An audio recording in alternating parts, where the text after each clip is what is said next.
போன முறை பெற்ற வாக்குகளை விட ஏறக்குறைய 1/3 பங்கு வாக்குகள் அதிகம் பெற்று 2 லட்சத்துக்கு அதிகமான வாக்கு வித்தியாசத்தில் வெற்றி பெற்றிருக்கிறோம். இந்த மகத்தான வெற்றியை தந்த மதுரை மக்களுக்கு முதலில் நன்றியை தெரிவித்துக் கொள்கின்றோம்.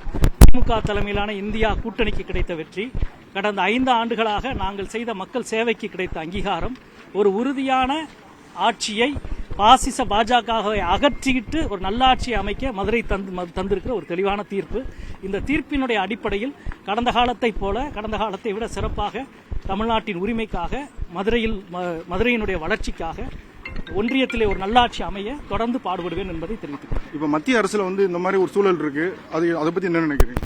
இல்ல, ரொம்ப தெளிவான ஒரு தீர்ப்புங்க அது. பாசிச பாஜக வீட்டுக்கு அனுப்பப்பட வேண்டும், மோடி பிரதமராக தொடரக்கூடாது என்பதற்காக இந்திய மக்கள் கொடுத்திருக்கிற தீர்ப்பு. எனவே இந்த தீர்ப்பினுடைய அரசியல் நோக்கத்தை நிறைவேற்ற இந்தியா கூட்டணியுடைய தலைவர்கள் பாடுபடுவார்கள். வாழ்த்துக்கள் சார்.